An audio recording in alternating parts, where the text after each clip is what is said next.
বিএনপির কেন্দ্রীয় কার্যালয় নয়াপল্টনে ভারপ্রাপ্ত চেয়ারম্যান ও আমরা বিএনপি পরিবারের প্রধান পৃষ্ঠপোষক জনাব তারেক রহমানের নির্দেশনায় জুলাই গণঅভ্যুত্থানে আহতদের চিকিৎসা সহায়তা প্রদান করা হয়।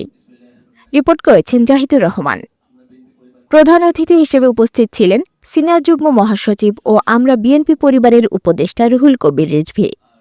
এ সময় উপস্থিত ছিলেন বিএনপির কেন্দ্রীয় কমিটির বিজ্ঞান প্রযুক্তি বিষয়ক সহ সম্পাদক আমরা বিএনপি পরিবারের উপদেষ্টা প্রকৌশলী মোহাম্মদ আশরাফ উদ্দিন বকুল। এ সময় আরও উপস্থিত ছিলেন অন্যান্য উপদেষ্টা ও সদস্য সচিব মিথুন সহ সকল সদস্যবৃন্দ। মিথুন ভাই, উপস্থিত সাংবাদিক ভাইরা, আসসালামু আলাইকুম। আসলে আমরা বিএনপি পরিবার এমনি একটা সময়ে কার্যকলাপ শুরু করেছিল যখন কিনা বিএনপি নেতাকর্মীরা গুম হয়েছিল, খুন হয়েছিল এবং দীর্ঘ 15 বছর আন্দোলনে অনেকের জীবনে অনেক কিছু হারিয়েছে। তাদের পাশে দাঁড়ানোর জন্য কিন্তু পদক্ষেপ শুরু হয়েছিল এবং এটা প্রধান পৃষ্ঠপোষক আমাদের বিএনপির ভারপ্রাপ্ত চেয়ারম্যান তারেক রহমান সাহেব। উনি কিন্তু নিজেই খুব গোপনীয়তার সাথে আরো অনেক জায়গায় অনেকভাবে উনি সহায়তা করে থাকেন, কিন্তু এই সংগঠনের মাধ্যমে কাজ যখন শুরু হয় তারপরে কিন্তু আসে জুলাইয়ের গণঅভ্যুত্থান। তো দেখা গেছে যে আমাদের বিএনপি নেতাকর্মীরা যারা গুম হয়েছে, আহত হয়েছে, ক্ষতিগ্রস্ত হয়েছে, তাদের পাশে দাঁড়ানো, সেই সাথে যারা 24 জুলাই আহত হয়েছে, খুন হয়েছে, গুম হয়েছে, তাদের প্রত্যেকের জীবনের পাশে দাঁড়ানোর জন্য, তাদের পরিবারের পাশে দাঁড়ানোর জন্য, তাদের সন্তানদের পাশে দাঁড়ানোর জন্য।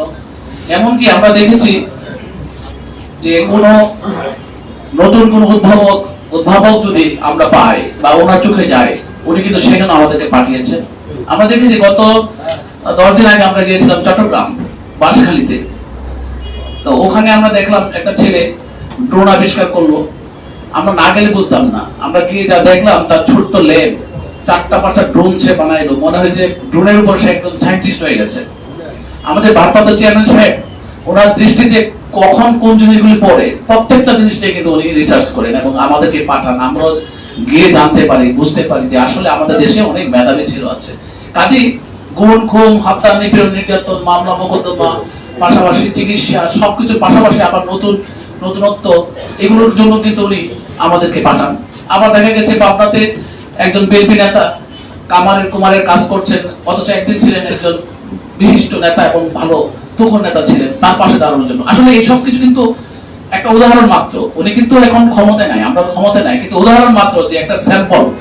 এই স্যাম্পল দেখে যদি আমরাও সবাই প্রত্যেকের এলাকায় আমরা অত্যাচারিতদের পাশে দাঁড়াই, আহতদের পাশে দাঁড়াই, ক্ষতিগ্রস্তদের পাশে দাঁড়াই, তাহলে হয়তো তারা আরো উপকৃত হবে।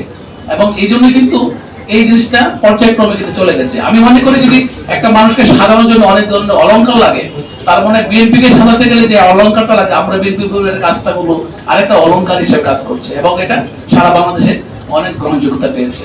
এবং আমি ধন্যবাদ জানাই আমাদের বিএনপির সিনিয়র যুগ্ম মহাসচিব রিজভী ভাই, অনেক কষ্ট করে অনেক জায়গায় অনেক প্রোগ্রামে, আমি কল্পনা করতে পারি না যে অনেক কষ্ট করে উনি রোদ্রে, বৃষ্টিতে, ঝড়ে, ঘামে, তারপর উনি হাজির হয়েছেন, আমাদেরকে সহায়তা করেছেন, আমাদের প্রোগ্রামে ছিলেন।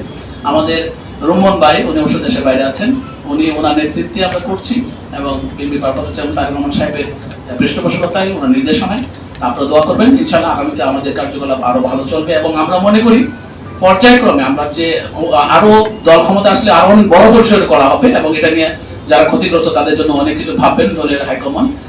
আমি আর বেশি কিছু বলবো না, সবাইকে অনেক